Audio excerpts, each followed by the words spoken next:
We'll begin the sleeve by first transferring the held stitches onto a set of the larger needle.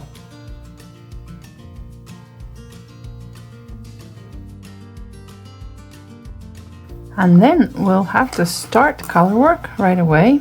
And we'll be following the chart that we followed in clue 3 at the time of separating the sleeves. So what we need to figure out is which row of that chart we need to do. It should be the one right after separation. So you can either look up in the pattern which row you separated at, or if you added extra rounds to increase the yoke depth, then you will know how many you added and you can determine the row from that.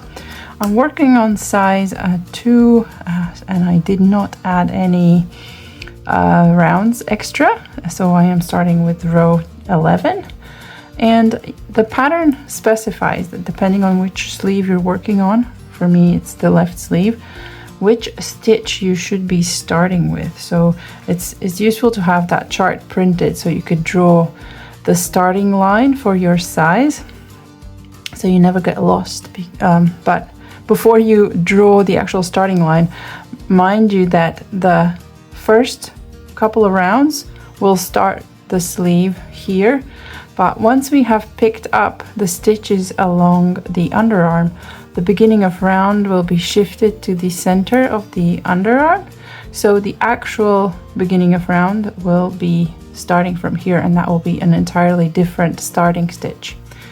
Just something to keep in mind. So the first couple of rounds we can do without drawing any lines. For me, that starting stitch is number 19. It happens to be worked in the main color, so I'm attaching main color. I will be getting rid of this slip stitch in the next round. And then I've got to do 3 stitches in the contrast color.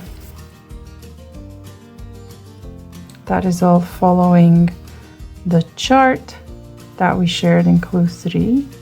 I do have a noticeable color difference here, but it's such a busy sweater that I think it won't have impact the overall look too much. So I will follow chart all the way to the other end of the live stitches, and then I'll show you what we do to pick up stitches here and how to continue from there. So I've arrived at the other end of the live stitches, and now I need to pick up stitches along the underarm cast on. And we also want to pick up an extra stitch here in the corner, because if we start picking up along the underarm cast on, you can see that there will be a giant hole. Sometimes I even pick up a few stitches, 2 or 3, depending on how stretched the hole is here at the time of me picking up, and then immediately decrease them in the next round. But my pattern there does include 1 extra stitch that's included in the stitch count by default, so I would like to find a strand in the corner here that I can pick up through, and that will minimize the hole there. If you noticed, I picked it up and knit it through the strand twisted. That tightens it up even more. And then it also says to pick up and knit half of the cast on stitches, probably to where we have that purl seam. That's where I'll be placing the beginning of round marker, and continue picking up all the way to the other end. And another thing to note is that while we are picking up these stitches using the main color, it's to simplify. If you are super advanced and you can see, oh, I've already made a mistake. This was supposed to be in main color. So let me just fix that quickly, because that will be showing up. It's quite forward. Where's my main color?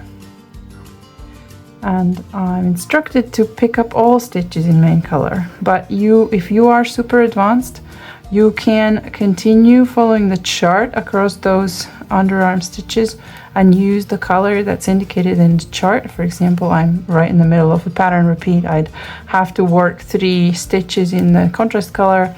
I could be picking up the stitches using contrast color, but to keep things simple for now, I won't. And you don't have to if you don't want to complicate your life.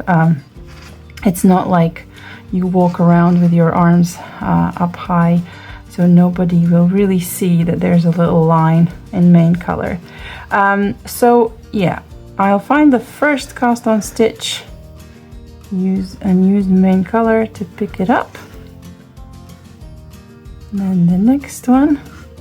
Similarly, how I did for the neckband, I like to insert needle through the stitch, and then I can ensure the stitch counts match exactly those that were cast on, and there are no offsets of any kind. And now I have done 5 stitches in the main color. It's a good time for me to trap the contrast yarn because we will need it in the next round on the 5 stitches here to work the next row of the chart. It's important not to forget to carry that along. So I'll do a few more and trap it once more.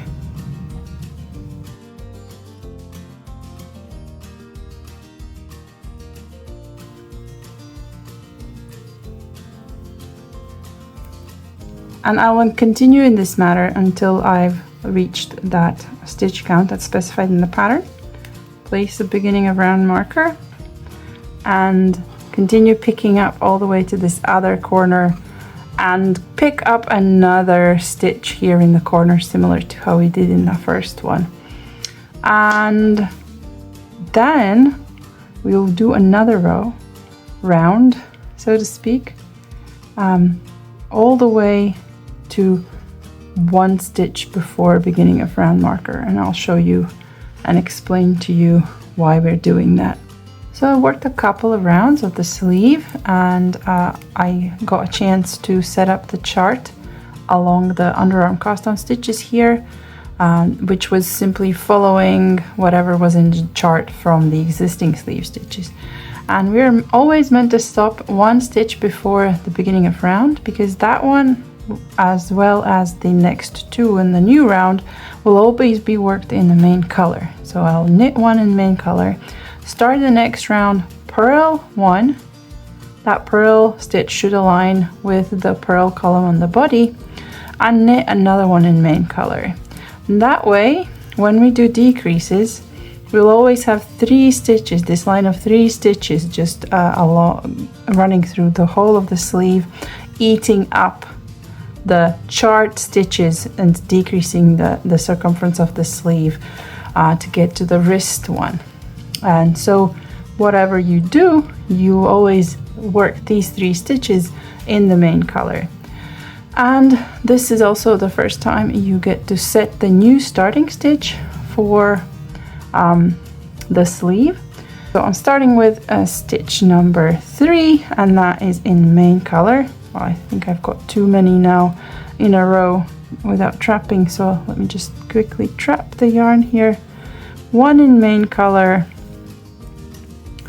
3 in contrast, and I should, if all goes well, I should just join these existing stitches and the pattern should align perfectly there. Mind you that just like with the body, the stitch pattern repeats here and the sides are not complete, and also the starting stitch for this round will only be that starting stitch before the decreases. As soon as we start decreases, if you haven't completed the chart C, you will need to move the starting stitch by 1, but I'll touch upon that when we get to the decreases. And right, I continue following the chart along the rest of the underarm stitches.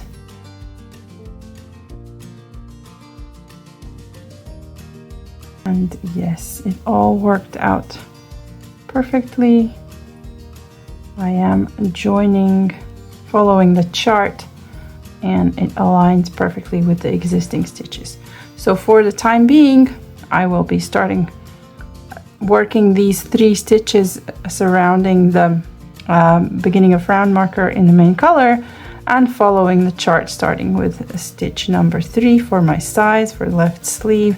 It will be different for the right sleeve, and it will be different for different sizes until we get to the first decrease, which I'll come back and show.